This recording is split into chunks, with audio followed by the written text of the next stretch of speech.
Hey, what's up guys? Welcome back to the Ramsey Custom Shop. As you can see, what I put together here is taking a Dimide clamp and converted it over into a welding table vise that can be used for any number of purposes, including, a holder or a fixture point to be able to weld something together so that you can position it in the correct way. As you can see, this thing actually bolts directly to any fixture table that's made with 5/8 inch holes or 16mm holes, I think it is, that are 2 inches on center. If you don't know about Dimide, they've become very popular in the welding and fabrication world, known for super strong clamps.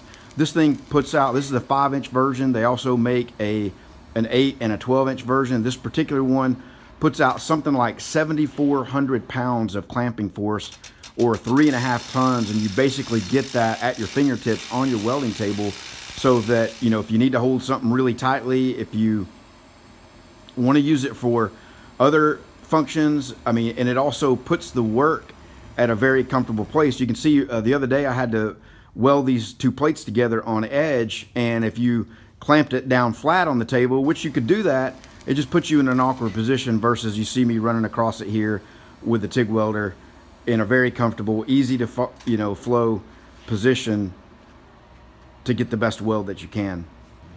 I have a link in the video description to my website where you can purchase this clamp as a standalone. You can purchase it with the plans. If you have a CNC plasma table, you can make your own vise base for it. Or if you want to buy it as a kit, I'm selling the clamp and the kit for $130 plus shipping. And you weld it together and get your own fasteners and so forth, but you'll just get the pre-cut plasma cut pieces and the clamp, the 5-inch version, for $130 plus shipping. So go check it out.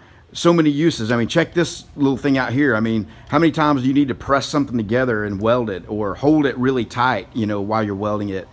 Perfect for that. You see there's a 1 thou press fit on this little skate bearing here, and boom, it just presses it right in. And so you may be asking, what does 7,400 pounds look like? How tight can you hold something? Look at this square tubing here, 2-inch square tubing. It is thin wall tubing, but we're using the V notches on the jaws to just crush it and press it right together with an impact gun. So go check it out. And in the link in the description, I've got another video where, it's more, kind of like just talking about it, just showing it. Go check that video out as well if you want to just see kind of just some more informal discussion about the clamp and how you can use it and some other options that may be available to you. Thanks, guys.